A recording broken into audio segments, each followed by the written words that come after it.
Y'all, the 5th generation Nissan Pathfinder is here, and it is looking mighty spiffy, if I may say so myself. Now, the good news is that it's been substantially upgraded in terms of tech, but the bad news is that the powertrain is only partially upgraded. All right, let's get that little bugaboo out of the way. We've got a new generation Pathfinder, but we don't have a whole new powertrain? I mean, what the heck, Nissan? Under the hood is a 3.5-liter V6 pushing out 284 horsepower and 259 pound-feet of torque. And yeah, it's been around for ages. I mean, it's really a bummer, especially when you think that the Frontier just got a new 3.8-liter. Why can't the new Pathfinder get a new engine as well? But the good news is that the old continuously variable transmission has been 86'd in favor of a 9-speed automatic. Now, in general, CVTs are used for their fuel-saving properties, so the Pathfinder might see a slight decrease in economy, but those numbers aren't out yet.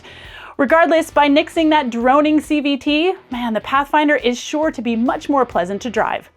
Now, with the optional tow package, the Pathfinder can drag 6,000 pounds behind it. That's enough for an open trailer with a side-by-side, a couple of motorcycles, and all the fuel and spares you could possibly need, you weekend warrior you. Heck, you could probably even tow like a Spec Miata behind it. Although in this case, I mean, it's Nissan, so probably a Spec Z, but you get the idea. And you know, I really like the way this looks. I mean, 3-row kid-hauling family crossovers aren't really my thing, but Nissan has taken a few styling cues from the original Pathfinder that actually give it a little bit of character. The traditional 3 slots on top of the grille are here. I mean, it's subtle, but it's there. And designers wanted to pay homage to that cool triangular window that we had on the original 2-door, but it's a little bit more difficult with the 4-door. But they at least paid homage to this space with a C-pillar that's at the same angle. The front fascia, doesn't really do it for me, but I really like the way the Pathfinder looks from this side. I dig the aggressive badging in the back, and I love, love, love the floating roof. I mean, what can I say? I'm just a sucker for two-tone cars. Inside, there is now room for 8. Nissan has added another seat to that 3rd row, so it's now 3 across instead of 2.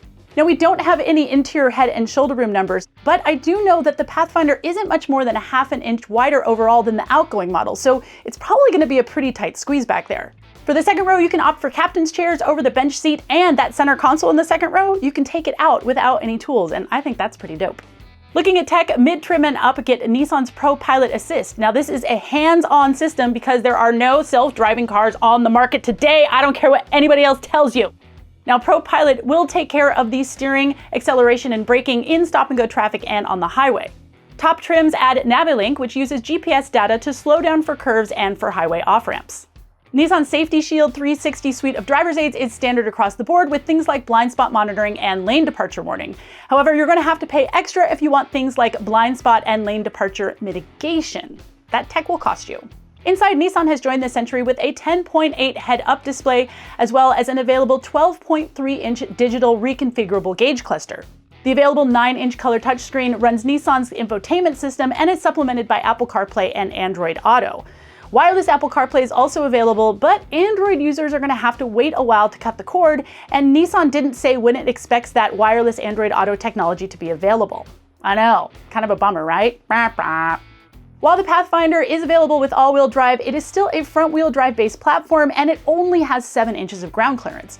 I mean, sure, it's got driving modes for standard, sport, eco, and more importantly, snow, sand, and mud and ruts, but I'm not going to expect this Pathfinder to really get me into the rocks or through the whoops. I'm going to save this guy for soft roading only. No word on pricing or fuel economy yet, but the 2022 Nissan Pathfinder goes on sale this summer, competing against the likes of the Honda Pilot, the Toyota Highlander, and the Kia Telluride. Hey, if you dig Nissans, guess what? The new Frontier premiered today, and we've got a video, so you can go ahead and watch that, and as always, like and subscribe.